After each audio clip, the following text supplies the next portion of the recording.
Yep, here we go. Okay, warm welcome everyone to this very first webinar organized by CFCC. I'm sure that you have attended dozens of others, but this is the first time for the Canada-Finland Chamber of Commerce. And who would have believed that we actually lived through these times? Now that the pandemic has affected our lives, everyday lives, how do we run our errands or do not run? How we socialize or not? And but the reason why we are here today is to discuss how this all has affected businesses. Many businesses are struggling. A lot of them have filed a bankruptcy, but not all of them are being negatively impacted by the COVID-19. And today we are happy to introduce some of the latest comers from Finland, Finnish businesses who have entered Canada. Both CloudPermit and Howspace are fairly new in Canada, both software as a service companies. And they are thriving despite, or should I say, because of the current situation. So that's kind of the headline of this event today, to celebrate Finnish success stories in Canada and featuring these businesses. What we have in our agenda is we have greetings from our ambassador, His Excellency Roy Eriksson. He unfortunately couldn't be here with us today, but he did send his video greetings for us. So that will be the very first thing that we would be doing. Then followed by introduction of our new trade commissioner, Seppo Rantala, who is based in Ottawa. Then greetings from Business Finland, and we have one of the senior advisors, Jonas Granqvist, here today, followed by a panel discussion which is facilitated by Johanna Tarvainen, my colleague from the Chamber of Commerce. And then we have some time for Q&A in the end of the event. So let me find the video and let it run for you.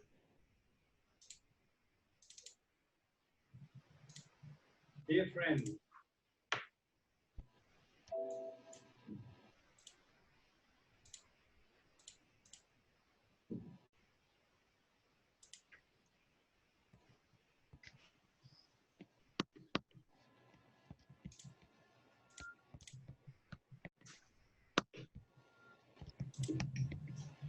dear friends, greetings from the Embassy of Finland here in Ottawa. It is nice to reconnect with you after the introductory meeting in Toronto on the 12th of November last year. I thoroughly enjoyed the meeting, and I do appreciate the work that Canada-Finland Chamber of Commerce is doing. I do hope also that the Chamber's work in Montreal has got into a good start. This was launched at the November meeting, and I do appreciate it that we have a better coverage of business interest in all of Canada. A lot has happened since last November. The cooperation between the Embassy and Business Finland office in Toronto got on a good start, and we at the Embassy have one resource more to promote trade, as our commercial councillor Seppo Rantala started his work here last March. He will participate in this webinar and will introduce himself later. We have also a new public diplomacy coordinator, Mrs. Mia Halonen, who started in the beginning of the year here. So we have a nice new team working for promoting Finnish interests here in Canada. All was set for an excellent year in promoting Finnish business interests here in Canada. But then we got the coronavirus. The pandemic has affected our normal life throughout the world. and the measures taken to restrict the spread of the virus have been necessary, but they have also had an effect on businesses. We have all learned to work from home as the social distancing closed offices. The new normal will most likely be much different from what we were accustomed to.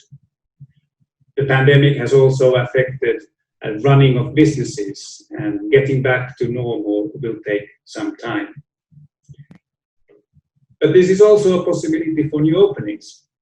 The embassy, together with Business Finland Toronto, is analyzing whether Finland could provide some solutions for the risen demands here in Canada. The digitalization of every sector is progressing now in leaps and bounds. Here could be potential for collaboration, for example, in digital health services. Circular or green economy is another topical issue where there are ample possibilities for collaboration. It is unfortunate that the World Circular Economic Forum that was supposed to take part in Toronto later this fall has been postponed by a year.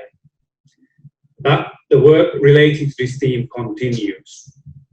There will be virtual events instead this year, and for more information, please contact Business Finland Toronto's office. I'm very happy that you have organized this webinar. This is one way of keeping the information flowing and contacts alive. But to be honest, I'm looking forward to visiting Toronto and meeting representatives of different companies in person. In the meantime, please feel free to drop a line or give me a call if you have plans you would like to discuss with me. My warmest regards, and I do hope that you have an excellent webinar today. Thank you.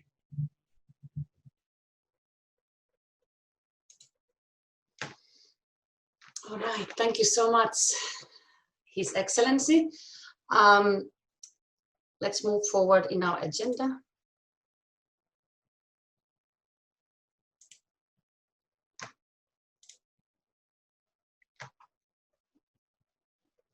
So I would like to introduce our new Trade Commissioner, Seppo Rantala, and hand over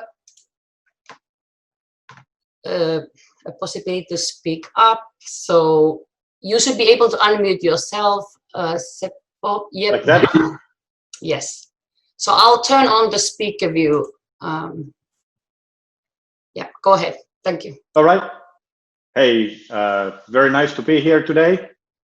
Unfortunately, we were not able to meet face to face, but this works in today's environment very, very well. We're all familiar with these things today. And as Roy already mentioned, I started actually about 3 months ago here in Ottawa, just before the lockdown started. So I actually went last week on Thursday, the first time to office since I would say March, something after mid-March. And I counted that I basically have been there only like 5 or 6 days, full days working at the office, because we were in the beginning a little bit doing house hunting, and then we had a Team Finland meeting, North American meeting in New York right when I came here. So pretty much all my colleagues are very, very new in the office, but I'm getting to know them now a little bit more. And now we are settled well with my wife, and she's actually in the study leave here, so it was a perfect time to come over here, and she can do basically all her studies online, so there is no need for her to go in Finland. She's studying there.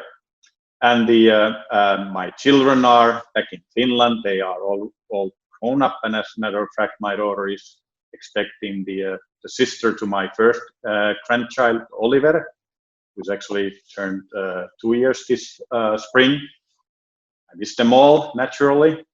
It's nice to have the WhatsApp calls with the little boy. Well, a little bit about my past career. I've been working in the private sector before, mainly chemical and specifically paper chemicals. That is no surprise, the Finnish industries working with Kemira, and then later on printing industry with the Finnish company Health Print, or why that was actually the Canadian subsidiary of Kepicor World in the beginning when I joined that back in 2007. And actually the Canada is no surprise for me, because I've basically come across with the Canada several times in my past. I did my Interrail here in Canada, while all the others went to Europe for the Interrail traveling abroad. I came to Canada and took the bus tour in Ontario and Quebec, and spent the summer up in Timmins with my relatives there.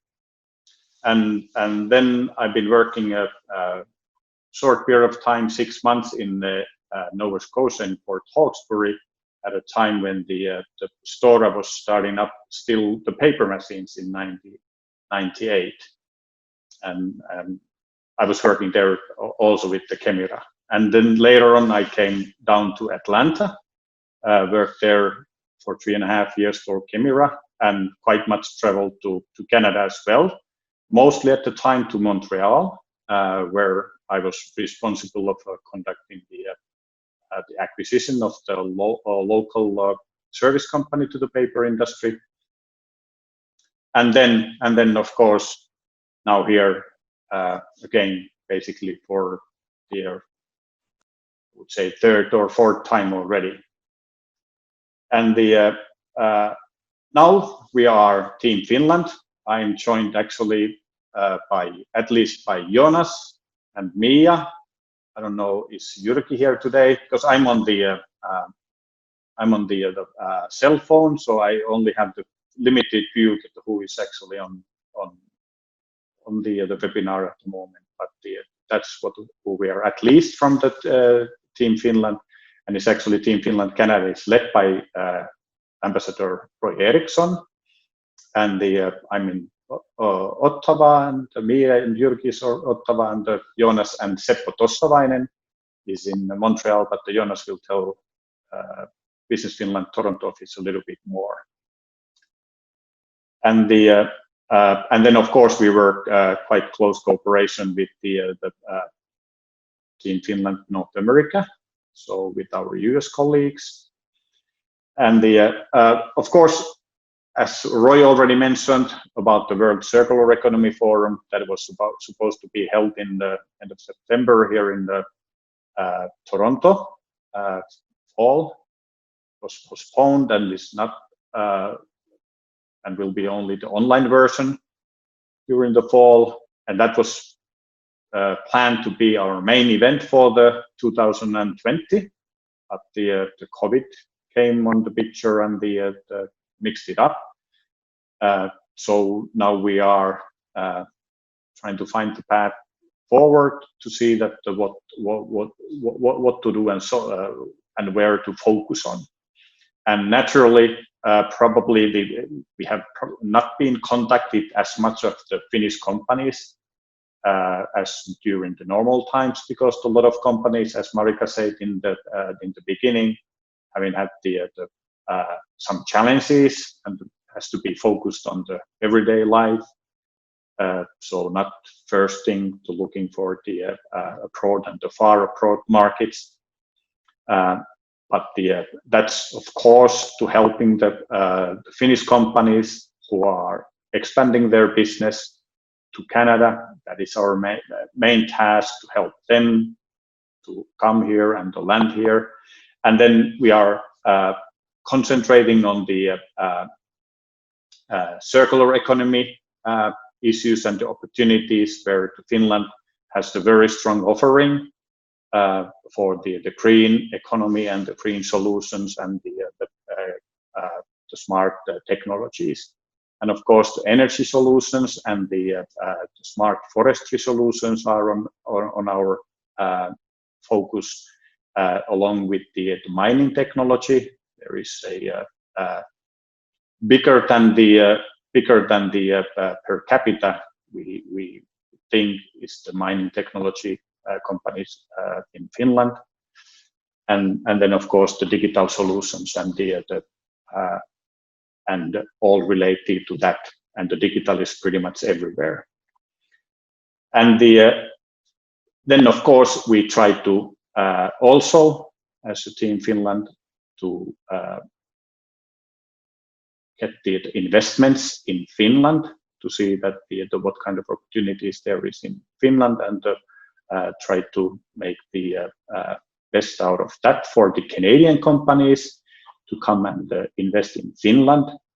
And then as now as of today, the Premier Ford announced that now the lockdown will be eased also here in Ontario a little bit more by the Friday. So we are probably getting closer to see that what will be the stimulus package here in Canada, and how actually the stimulus will be the stimulus dollars will be spent. Some of those we have been a little bit seeing now during the sort of like the middle of the crisis, all these the packages, the help packages, but now where the Canada will be concentrating on their stimulus, that would be also a little bit guiding how do we sort of like to activate the Finnish companies in the Canadian market. And sort of like now during these COVID times, for me as a newcomer, real newcomer, was not easy, as this job is depending on the networking, and the networking and the meeting people around was the little bit challenging time, but this is a good way to know the people as well. And so please do not hesitate to contact me at any time, whatever the questions or the opportunities you might have, or the challenges. So we're looking for the discussions and to finding the solutions. Thanks.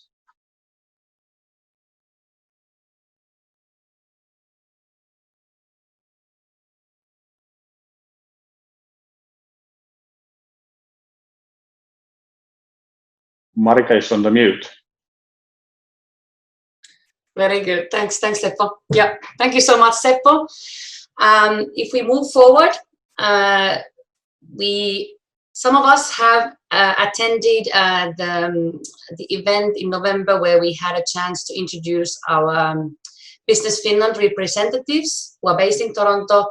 So Seppo Tossavainen and Jonas Granqvist. And Jonas is here today. So I hand over to Jonas to give his greetings. Yes.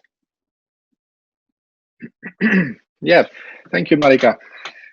And hello, everyone. It's nice to be online with you all at this webinar.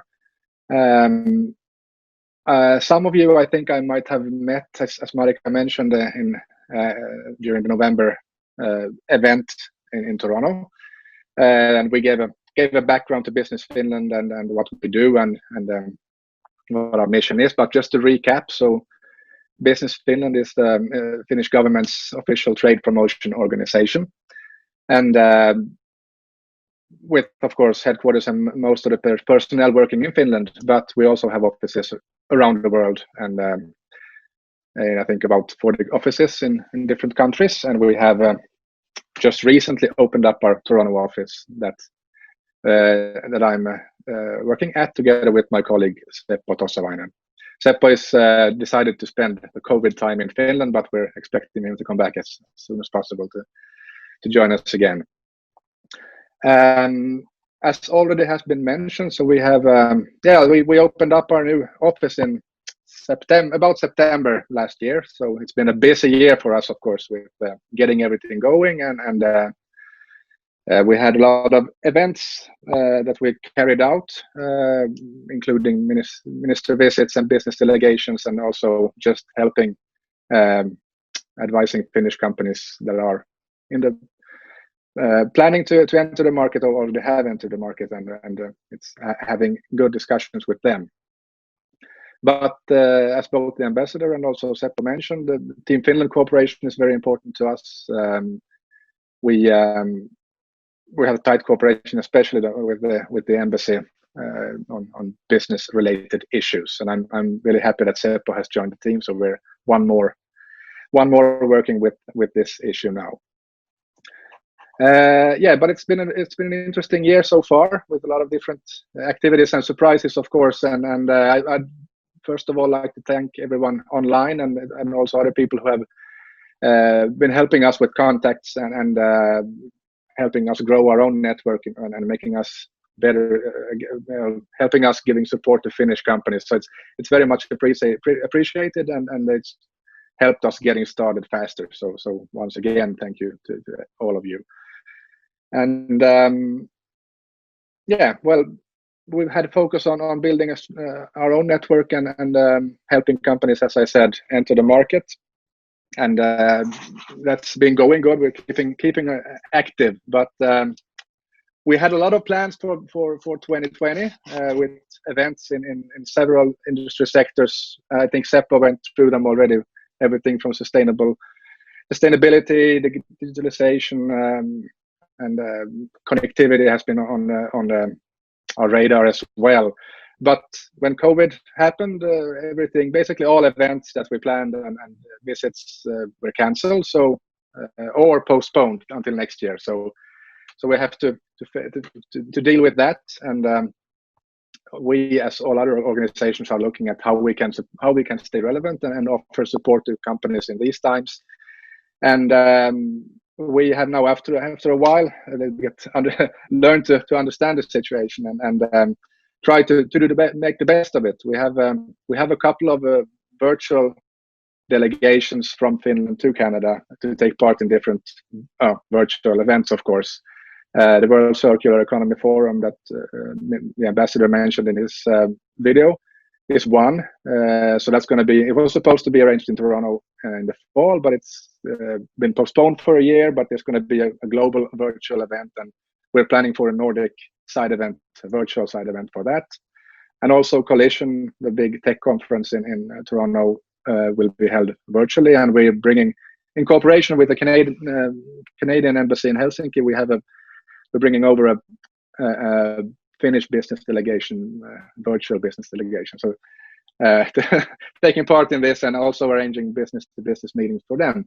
So it's all new to us, but we're learning how to do this, and hopefully we can maybe take the good parts from this and also keep them in the future when traveling and everything is more or less hopefully back to normal. So definitely an interesting time to do this work, I have to say. So that's basically what we've been up to, and we're looking forward to hopefully an interesting second half of this year and going through this.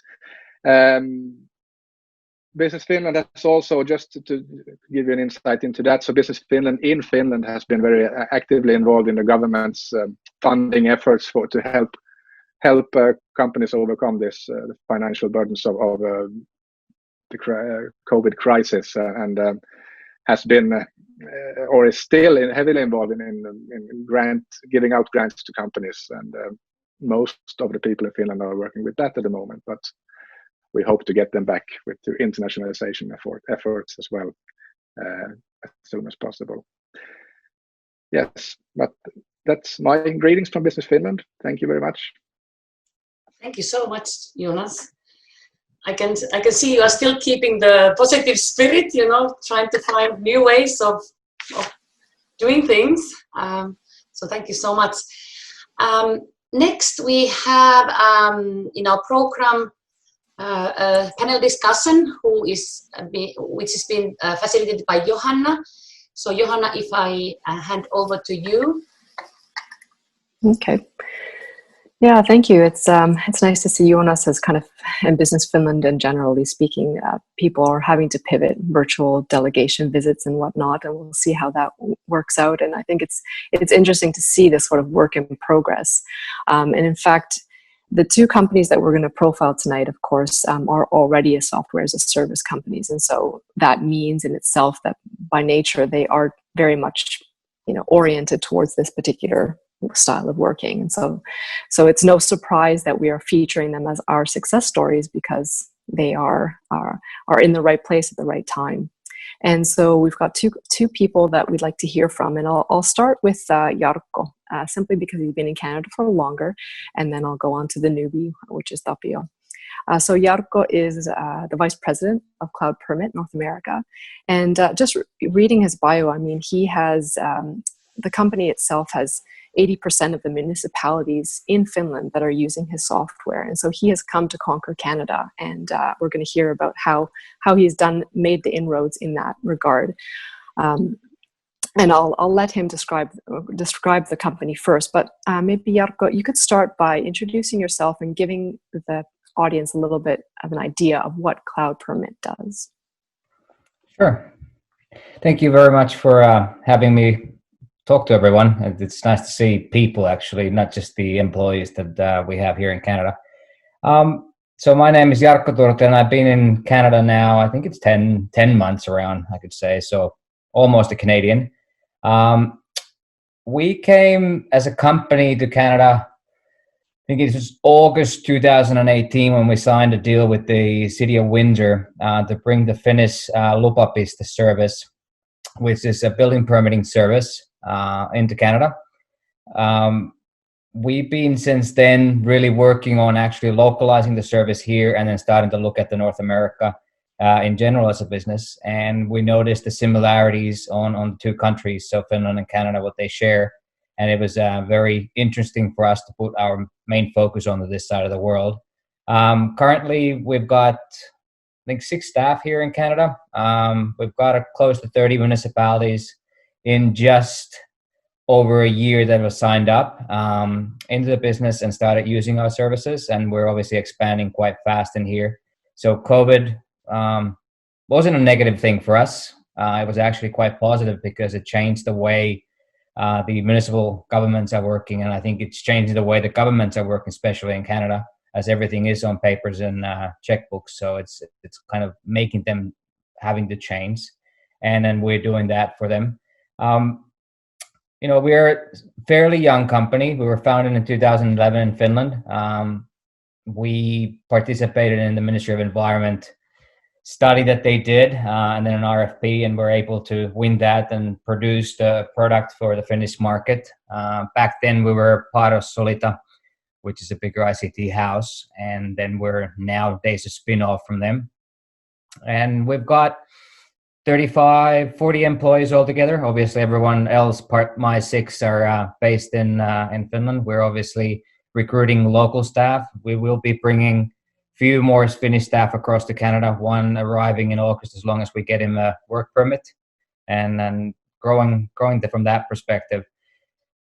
Why are we putting so much pressure onto Canada is, I think, from the previous presentations or talks, is that Canada is like Finland, and it's something that it's easy to come here and talk with people and then work with people. So that's why we find it very good for us to be here. And obviously, Canadians are eager to take the steps to going digital, as we've seen when schools got shut down, how quickly they had to turn around and become distant learning for the kids. And that would have been another point where Finland could have done a great job in bringing all those softwares here. So I think it's something that too many Finnish companies are happy to just work in Finland or in Europe, and then not taking the big leap across the lake and then coming over here. So I think, us being here now for a bit over a year, and obviously Tapio just moving in here and bringing the SaaS as a service companies here, I think it would be a good point for a lot of Finnish companies start looking at how to come to Canada and North America in general. But yeah, that's a bit about us. Okay, I'll come back to your claim that Canadians actually want to go digital. So I'll unpick that a little bit more, because I'm not sure if I agree with you, but maybe COVID has helped the situation. But I'll just pause now to get Tapio to introduce himself. And although he is a newbie to Canada, his company has been around for a bit of time, actually. Howspace brings new possibilities to digital collaboration for many different things, including learning programs, online events, and organizational change. But Tapio, I'll hand it over to you to give a better explanation of what Howspace does. And for those people who were able to access the link yesterday and the day before for this event, for this the webinar event, you would have gotten a link to Howspace, because we're practicing or trying out a new thing with a chamber, so that when we have our events, we'll have a discussion before and after our events using Howspace technology. So some of you might have already had a little sneak peek at the technology, but I'll let Tapio explain a little bit more about what Howspace is. Yes, thank you. Thank you, Johanna. It was fun to hear also Jarkko saying that after a year that feels almost like a Canadian here. I noticed a funny moment because, of course, arriving in the middle of the pandemic 5 weeks ago, the first 2 weeks we're in a quarantine, so it's just staying at the house and at the backyard for that. And I noticed that after a week, it came the time that I was dragging the garbage bin to the side of the road, like all the neighbors. And that was the first time I noticed I felt like being part of Canada and Canadian, because that's not the thing you do in Finland. I happened to do it at the same time with my neighbors. So that was my first kind of feeling like a Canadian moment, was tracking the garbage bin to the side of the road on Tuesday morning when the timing was.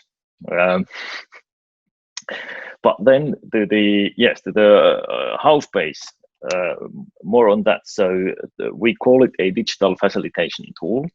So practically any process that you have that you want to have people engaged in a part of that process and communicate with the people as a part of that process, the Howspace is best that there is at the moment in the world. The scales, most of the cases are smaller scale, like a training programs or a project or such, or like smaller networks, and it can also be large cases. That the largest case last year was in Finland, was the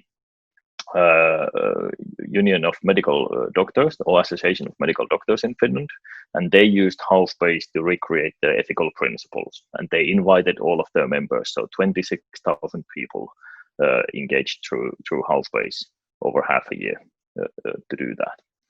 I'm aware that this doesn't give a very clear picture of what Howspace does or what it is. So the best is that if you use it a little bit like Johanna said, that you've been invited here, so through your own experience or looking at that. Why is it hard for us to explain very carefully? Is because it's used in such many ways. For example, Finnish Chamber of Commerce in here uses for the use of the board. So many of the also in Finland, I think in Finland we have 18 out of the biggest unions and associations using Howspace for engaging their members and their broad work and these kind of things. And also Business Finland is a client that is using. I don't know if Jonas has and Seppo has yet experience in using Howspace in their work as well. Yes, we have actually I've done that.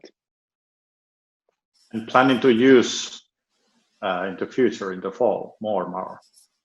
Okay, very good. If you need help, just let me know. So maybe I'd like to explain how it works. Very good.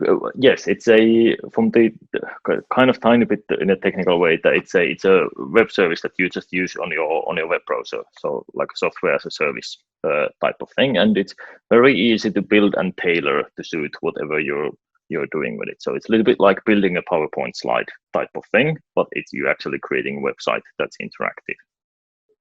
Okay.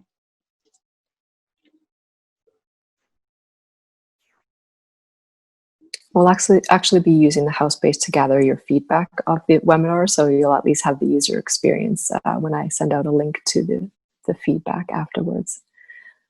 But one of the questions that was posed on Howspace before the event was to try to understand a little bit more about how COVID has presumably benefited your businesses both from both Howspace as well as CloudPermit. And I'll go back to Jarkko for a moment. And what I mentioned to you about the skepticism is that, coming from Finland, a lot of times we assume that people are really open to new technology and trying out new things. But in Canada, I think the general perspective is that if you're talking to especially municipalities, it might not be the same case.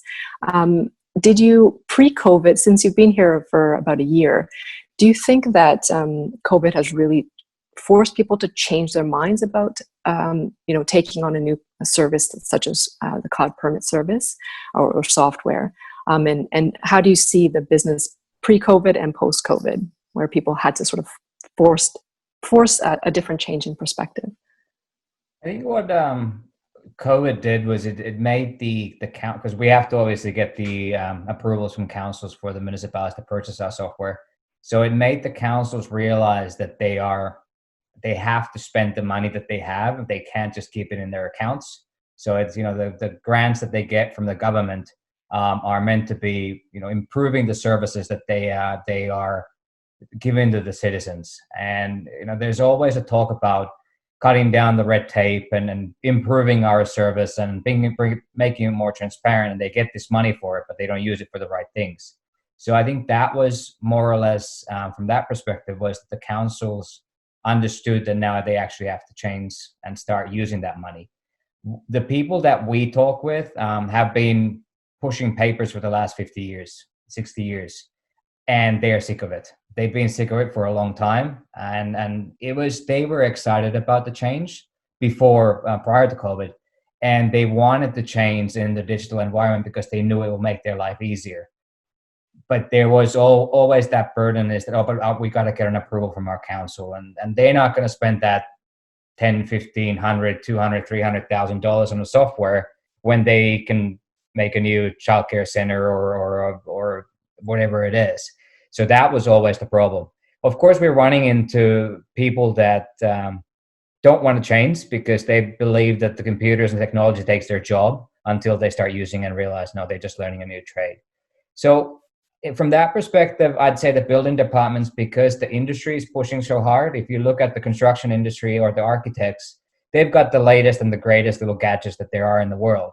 So they're complaining, always coming back onto the papers, why do I have to design this thing to be 3D and going inside the building on virtual reality, and then I got to print it onto a piece of paper.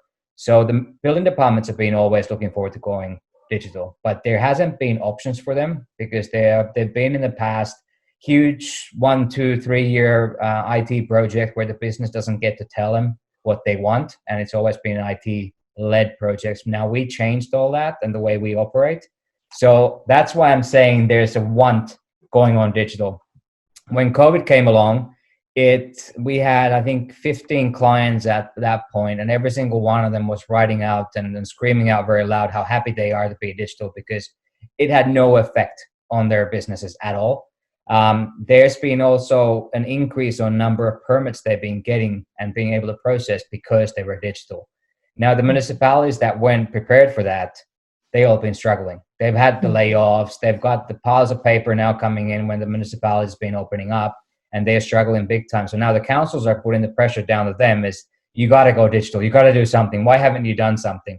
So in a way, COVID turned it around for us, saying, now we gave you, prior to COVID, we had this possibility. Now, because of COVID, you're going to have this possibility still, and we're still here. And you can jump on very quick. We've got success stories of one-day implementations and things like that. So those are making us obviously gain ground a lot faster. And then us being able to do the implementations and trainings online on platforms like this just proves the point that you can go digital.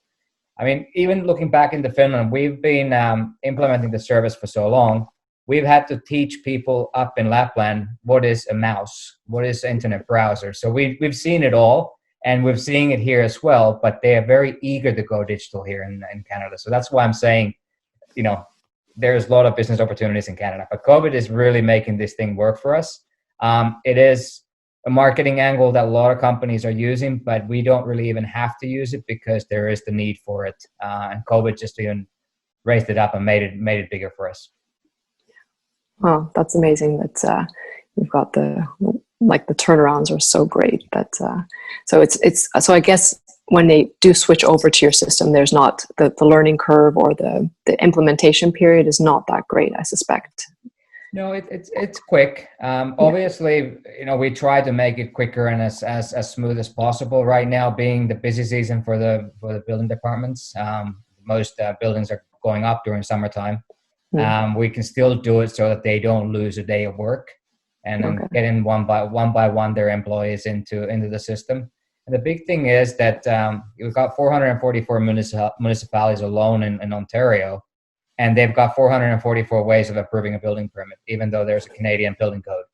So we're streamlining the process across Ontario without them even realizing. There's 2 working groups trying to figure out, set by the province, how to figure out how to standardize the process. And these municipalities are doing it on their own through our system. And we're not even pushing it. We could be pushing it a lot more than we are, but we've kind of left it to their side and to figure out and see how they want to do it. That's great. And how about you, Tapio, and Howspace? How would you say that COVID has impacted your business?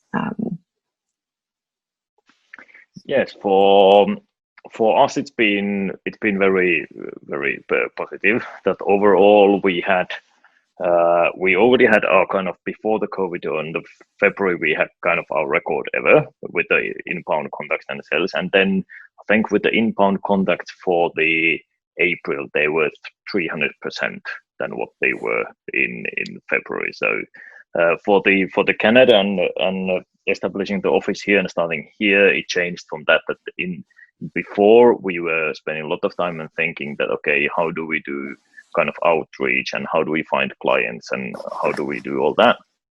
And now it's been since March, it's been that we've been figuring out how do we, in a good quality way, deal with all the inbound traffic we get and all the requests we get.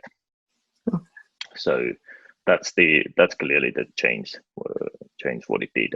Also, for example, we've had a client in Guelph that's been there for maybe a year and a half with us, and they were already paying us, and they were a little bit using the tool and kind of trying it out. But then, of course, when the COVID hit, they changed everything to work on what they do, to work on Howspace. So also with the existing clients, it has kind of helped the adaptation. There hasn't been any questions anymore that should we do this digitally, or that kind of conversations they've stopped completely. And happy to echo Jarkko's thoughts that there is business opportunity for the Finnish companies in Canada. I think this is just I don't have any statistics or anything, but the generic feeling of what I've been using, all the kind of Canadian websites and tools and digital services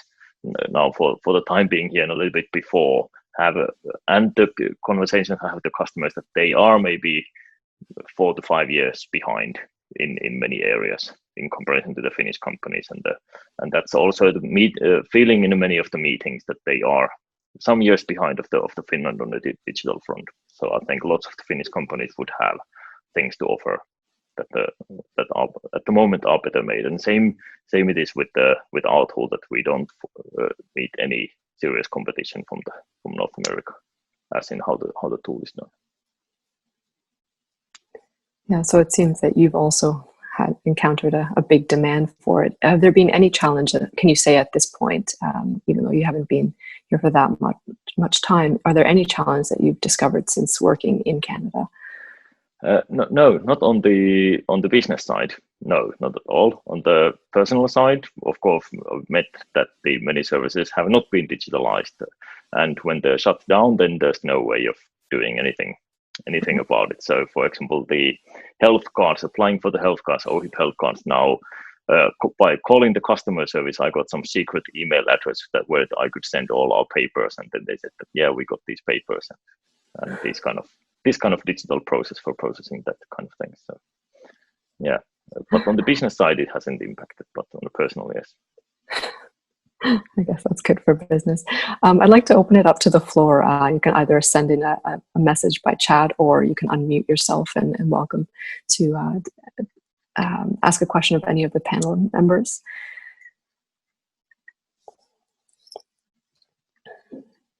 Yes, hello.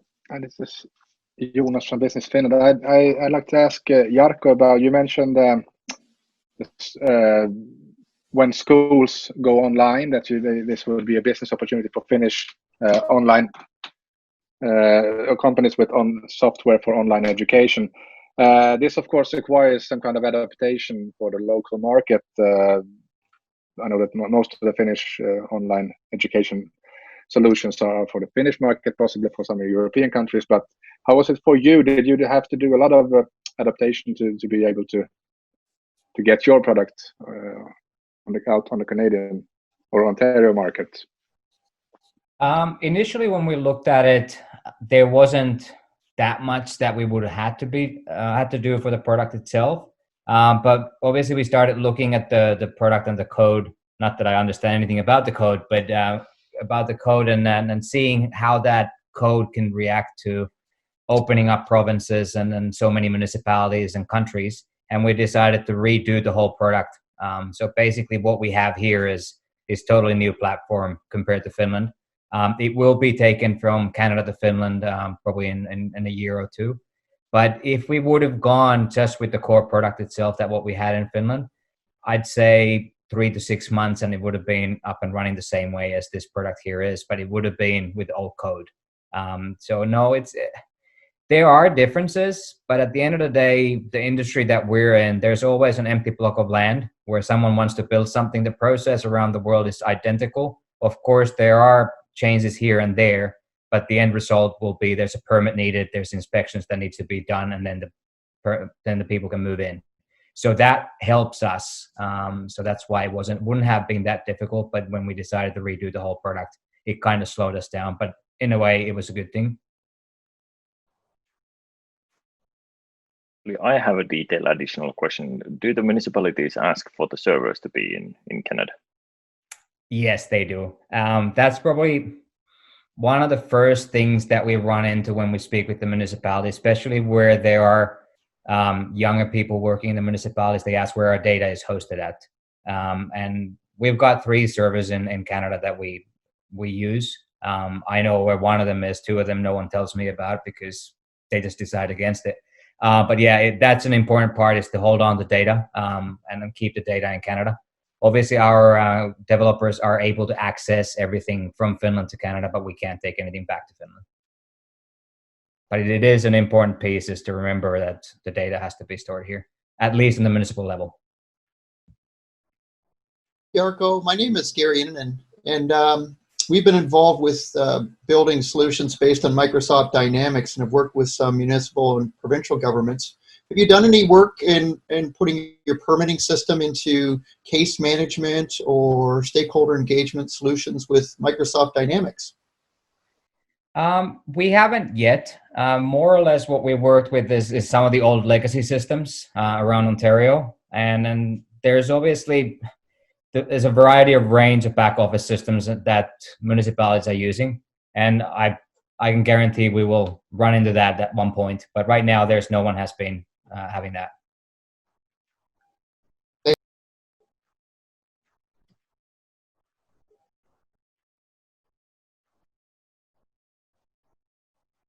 And another thing, I'll use this floor for that. We're looking for recruiting a person. So if any of you know where for the business development type of young and hungry person that would be good to do at sales, please let me know. That's not the easiest task, Tapio, I gotta tell you that. And then obviously, for everyone else who kind of coming into Canada, it's difficult to find staff to recruit. We've been lucky enough to find good staff. I know one of them is actually listening in on this, so I gotta give him a bit of a praise. But it's been a struggle for us to find good staff. I think the reason being such a big country, so many opportunities. So it's been difficult to find staff. We're looking for a couple right now as well. But once you get into an interesting field, and especially I think the technology right now in Canada and then SaaS services are something that young people are very interested. So I think it will be growing and there'll be people coming along. But yeah, for some odd reason, it's been very difficult to find staff here. So Jarkko, is your team, the 6 person you have, are all Canadian? Yeah, apart from me, yeah, they are. They all okay. Canadian. All right. And then another follow-up question is actually for both of you, if I understood. So Canada is the first export market for you. Is that correct, or? Yeah, for us, it's the first one. That's right. And I'm interested very much to understand what actually led the decision to choose the Canada to go for export market. Well, for us, we had a Stockholm office started 4 years ago, and we've been actively from Finland selling the other Nordic countries and other European markets, and also North America as well. For us, the key was to be in so from the Toronto location, we'll be covering the North American market, and the key at the moment for us was just to be in the kind of the Eastern States time zone, and from there. But the thing for the Canada, just as coming with the family, felt a lot more welcoming than something south of the border, and then also from the permits point of view, it appeared to be a lot easier than the things south of the border. So I think, in short, those were the two. Nothing to do with the mountain biking or anything like that. But those were no personal, no. Yes. So not sort of like the personal incentive. Yes, exactly. Yeah, for us, Canada kind of, well, of course, having a client here made us start looking at it more, but we've studied about 50 countries so far, and trying to identify the similarities of the Finnish system and the potential on the market. Obviously, we're looking at municipalities, all sizes, but the ones that move fastest are the population below 100,000, and the numbers here are just enormous on that side. So the interest on entering a market like Canada was very good from that perspective. And then obviously, why Toronto? Initially, we were going to plan to be in Windsor, but again, recruitments would have been a problem. Travel would have been a problem. So Toronto became an easy option from that perspective. And then now that we're looking into US market as well, the Great Lakes area being massive, and also them probably being 6 years behind Finland on things, it gives us a huge opportunity there.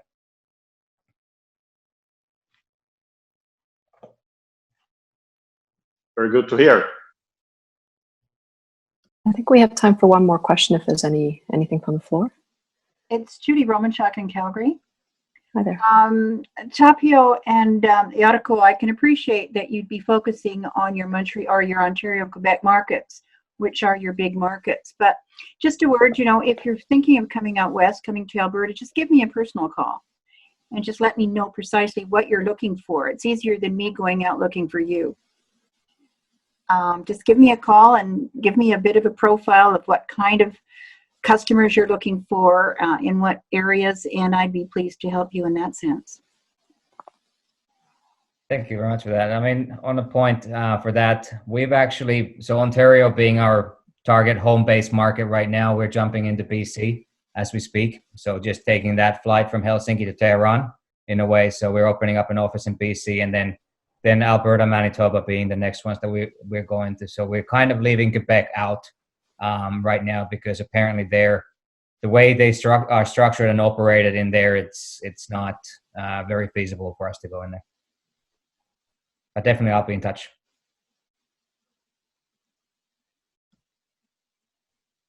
Yeah, thank you, Judith. I know you've been incredibly helpful. She's the honorary consul for those who don't know her. So thanks for joining us, Judith. It's been a while. Conscious of the time, if there's no other questions, perhaps I'll wrap it up. I know we want to let you get to dinner or whatnot and enjoy the evening. Monica, do you want to say a couple of words to sort of end things off? Just thanking everyone who made the effort of coming to our first webinar. I believe that this experience was a pleasant one, at least for us, and all the information available for businesses. I also know that there are some interest in Finland and to see this recording, so we will be setting this up to our YouTube channel. So those who couldn't attend live today, but have a chance to still see the recording. And I think we are planning to organize other events. And Johanna, you had a link to the feedback form. Yeah. Any ideas in terms of what would you like to hear? That's something definitely we could look into and organize events based on that. Yep, and I'll be sending that. You'll get a link through Howspace to that personal invitation. So Yes. that'll be coming the next day. Okay, thank you so much. Have a pleasant evening. See you next time. Thanks, Thank everybody. Thank you all. Bye-bye. Take Bye. care. Take care. Very Thanks much. for everybody. Bye. Bye.